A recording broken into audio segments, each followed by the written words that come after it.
Hey guys, Mason here at Cardinal Gaming. I want to take a little moment and tell you guys a story. It's not a useless story. It's just, it has very much to do with the market and where we're at currently.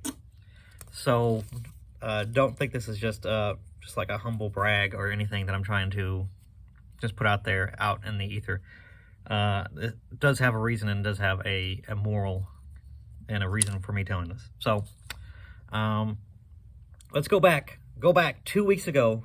It's hard to believe 2 weeks ago being such a different time, right? 2 or 3 weeks ago, we were not in the Pokemon Gold Rush that we were, or are currently, right? But we're getting close. Logan Paul just did his thing. We are selling old WotC stuff, kind of appreciate, not quite where it is now, but there was some rumblings of what was going on, right? So we had a gentleman contact our store and said that he had an old booster box from when it was his son's, and he collects and is I guess possibly going to school or moving out or whatever, and that he needed the money, and he had seen that booster boxes and Charizards were going up in price, and so he figured the perfect time to sell this item that he has would be now. And he had a Jungle booster box, first edition, sealed, brand new, still in the package, and he wanted to know if my store would be interested in buying it. To which I definitely said, yeah, for sure. And he said he had a couple offers, and if so long as I could beat those offers, he'd bring them up, and we can make the deal.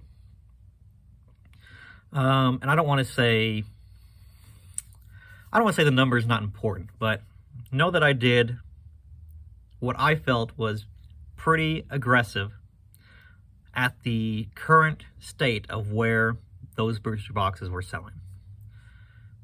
At the time, Jungle boxes were selling for around $11,000 to $12,000 in first edition. So I felt that was a good gauge of where and what we should pay for this box, right? And so we made our offer to this gentleman, and he said, "Oh yeah, that's more than what I've been doing, or what I've seen." So we agreed on a price, and we were both very happy with it.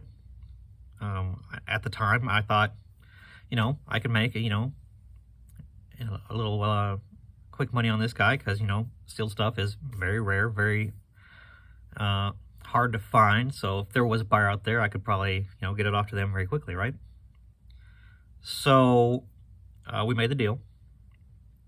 I bought this booster box. I went and I posted it on several different places. I do a lot on Facebook, so I hit up all the Facebook Pokemon sealed groups and stuff like that, and had a lot of interest in it. But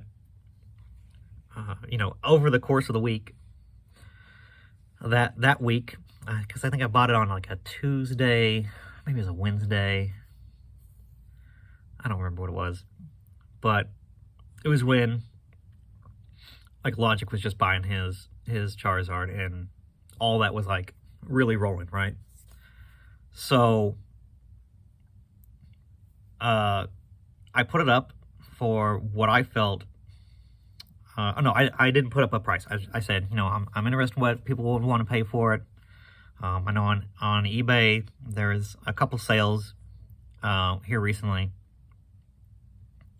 for, I think 15 was the current a realistic price of Jungle Box, but the lowest one that was listed at the time was 20,000. And you gotta understand, with eBay, there's a lot of what they call shield bidding and a lot of fake sales out there. Things that maybe will sell and then the buyer doesn't pay for it, but it still tracks it as a sale, stuff like that. There's a lot of that going on. There's a lot of just fake, just like prices, because there's a ton of listings that use the same picture for this Jungle first edition box. Had the same picture several times. and they're all selling for like $800. It's just like, what is this? Why is eBay allowing this to happen? Anyways, things like that make it very complicated and very hard on legitimate sellers to come up with a price and engage the interest of who's actually wanting to buy such a thing, right? Luckily for us, I had several offers that were very, very, I think, reasonable. But then I had a local buyer that was interested and shot me a number. This was probably that Friday. It was all happening very quickly. It was probably Friday or Saturday, one of those days. And he wanted to buy it. He was local, about an hour or two away, and that he would want to come in and buy cash, which that's great for me because we were already thinking, for this kind of deal, what shipping and all that would be like, or maybe if somebody would want to fly in and look at it, first, and which we would be all for. That's not an issue. But the buyer offered me a price that I thought was very good. His open offer was very good. It was more than what we had gotten yet. But again, things were evolving. But he said it was going to be probably a while till he could get that money, because he did come and he looked at it. So, and he came and he looked at it and that was great. Still, I wanted, because as a store, not really in particular hurry to sell this product. I knew we could, if we wanted to sell it quickly, we could. But with everything that the market was doing at that current time, it did not make sense to rush a sale for just what the last one sold on eBay and just leave it at that. It didn't make sense with everything that was going on, because we all saw these prices going crazy, in just the short time that they did. So he came in and looked at it. He said, okay, let me think about it. We wanted, and me and my business partner agreed, if we got 25 for it, boom, it'd be done. Get it sold. Let it go for that. And you know what? If it's $40,000 next month, okay, we made our money. It doesn't matter. So he came and looked at it. Said, hey, let me think about it, which was fine. Like I said, we were in no big rush to sell it. It was not something that we knew that to maximize the amount of money that we were going to get out of it, we could wait. So over that weekend, we fielded a couple offers, and people were still interested in. We put it up on eBay for $25,000, just to trying to see if anyone would buy at that. We had a lot of people that are interested. People that saw it on Facebook still were interested in, and they were kind of sticker shocked when I said, I had a local buyer for 22. If you can beat that. I did end up having somebody say and come along that they would come and buy it for 24. So, and that was something that I still wanted to sell it locally, just because I had already talked to him and kind of gave him a time frame that I wanted to sell the box by, and if he wasn't interested, I'd go ahead and just move it off and sell it to somebody else. But I did want to give him at least that time, because him being local and had been somebody that I had sold to before in the past and came in and bought some stuff, so I was at least familiar with him. He agreed to to the deadline of, hey, if I had it by this amount, I had the final offer, which was $22,000 for this booster box. That if he would have it and could buy it by Friday, that we should just go ahead and, if we didn't have that money by then, we would just go ahead and sell it to the next person. So I gave him till Friday. He messaged me on Friday and said, hey, yeah, I'm on my way. I have the money. We're gonna do it. So we ended up making the deal for $22,000 on that booster box to somebody that was local. It was funny because of all this interest and then the hype around it and all that is huge. A lot of people messaged me. Like when I first posted that, it was the most messages I've ever gotten on anything, just all at once. It was crazy. But so you kind of look at what we saw the market at, right? We had $11,000 to $12,000, and in just 2 weeks, we managed to sell it for almost double what we've seen, or double what we saw it selling for. And I don't think that was a dumb decision on his part at all. There was other listings on eBay for about 25. So in that regards to what was out there and available on the mass market, he did okay too. But, you know, if you are looking to buy and sit on the stuff and hold it, it really doesn't matter what you get into it, right? Within reason. Because if you're going to sit and hold on something, it's going to appreciate just regardless. It doesn't matter, you know.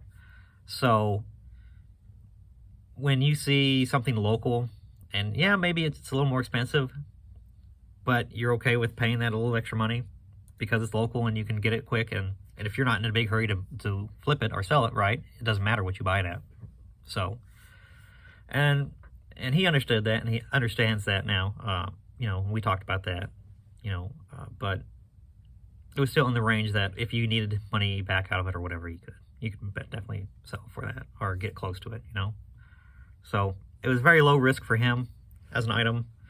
Sealed product in general, especially first edition, is very safe as long as you get in it pretty decent. And I think he did, especially considering what things are selling at now. So yeah, we're seeing the market move very quickly, right? And again, I talked about this in another video. When you have people out there doing box breaks, I talked about PokeRev in the last video. I'll talk to him about him again. He did a video about opening Jungle First Edition boxes. So, you know, that probably helped hype a little bit. And, you know, even seeing the stuff out of there and him going through and saying what things are going for in PSA 9s and 10s is helps kick the sealed market up a little bit, right? Because somebody that does all this research and this homework for a potential investor or a buyer saves them all that legwork, right? So those kind of videos, and that's kind of like the power of the influencers, right? Is that they're telling us all these values and numbers for us and doing all this stuff for us.